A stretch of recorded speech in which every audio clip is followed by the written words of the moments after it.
بسم الله الرحمن الرحيم. الحمد لله الذي هدانا لهذا الدين وما كنا لنهتدي لولا أن هدانا الله، وأصلي وأسلم على المبعوث رحمة للعالمين، وبعد. السلام عليكم ورحمة الله وبركاته أحبتي في الله.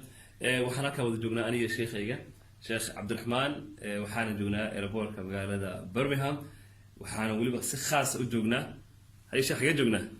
جزاك الله خير شيخ أحمد، الله يبارك فيك. ولا ليال وحا أن هذا كسوغنا هاي إن ماشى لقوت كذو صلاة إلبورك وليه هاي وقولك وطلع قلين إن ديمها كل الدول بيجوا يلاهدين إن يكون عباديستان، لكن أرين بعالكاس نوجا بحضي أنا ما أنت وحنا نسوقر إلبورك وحنا نسيس قوتني إن ولا كي إن أصله نقصوا بقضي نروي isaga ayaan ilboorka keenay kadib baa waxaanu isniri aad masaajidka ku sii tukataan duxadii.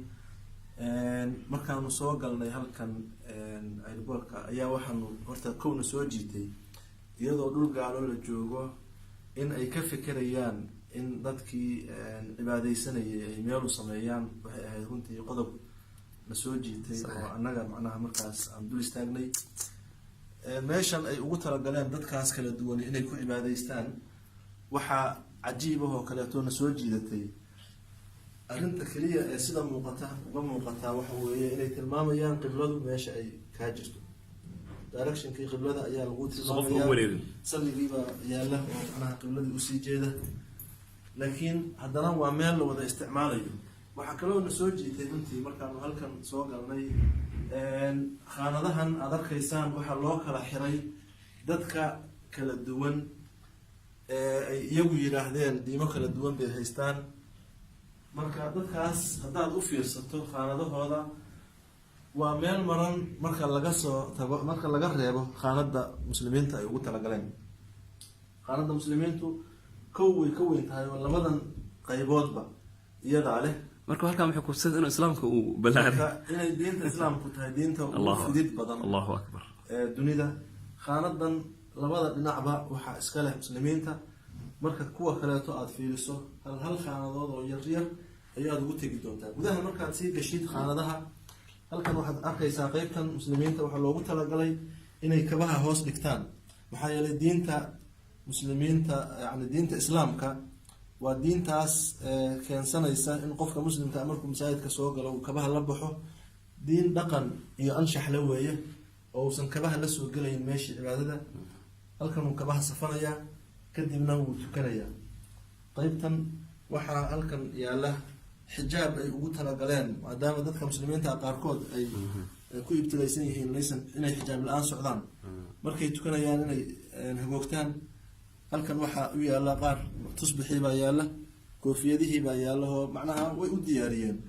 saasay uga fikireen in dadku ay diintooda xor ugu noqdaan oo ugu cibaadaystaan.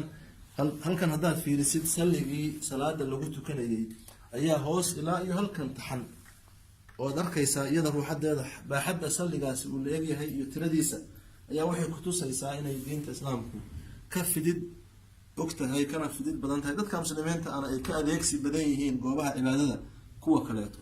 halkaa qur-aankii baa safan, kitaabkii qur-aanka oo isagoo turjuman iyo isagoo qur-aankii caadiga la akhriyay ee qur-aanka kariimka ahaa. halkan waxaa ku qoran muslim. qaybtaa markaa kasoo tagto waxaa u diyaariyey Birmingham Airport baa arrimahan oo dhan saa uga shaqeeyey. qaybtan waa siikhi, markaad khaanadooda furto waa meel ebera intaasun baad isku arkaysaa. diinta islaamka khaanadeeda buuxda iyo tani kaafiya kala dheere bay noqonayaan. markaad tan furtid sidoo kaleeto waa meeshaa maranaya eberka ah. khaanadan kan waa buddhismkii. hinduuga haddaad khaanadiisa furtid iyadana waa meeshaa maran aad arkaysid.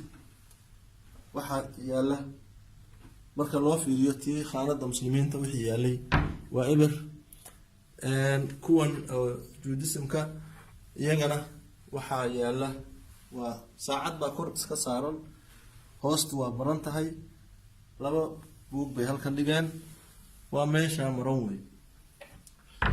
qoladan roman catholiga markaad u tagto iyagana intaasaa u taala oo dawaadiintii ay macnaha iyagu lahaayeen wadanka waa laga haystaa baa khaanadeedii saa u maran tahay. marka loo fiiriyo tan islaamka maxaad malaynaysaa marka waxaasoo dhan kutusayaan marka diikoorada laga soo tago iyo shaxanka meesha yaalla markaad aragtid saliga yaal qibladu meesha ay ujeedo waxaas qaanada muslimiinta oo ka weyn kulli kutusaysaa in diinta islaamku ay tahay diin ilaahay uu ugu talagalay inay dunida oo dhan camimto diin dadka oo dhan macnaha nabigu waatuu lahaa sala allahu alay wasalam ina hada diintani waxay gelaysaa guri walba gudihii ay gelaysay bay kamid tahay meeshaan aynu joognaa waa galbeed waa kaa islaamkiisaa ugu fidaya sheekh axmed jazaak allah khair sheekh cabdiraxmaan waxaad arkaysaa kuraas baa meesha la safay waxaa loogu talagalay qof walba inuu diintiisa maaragta halkaas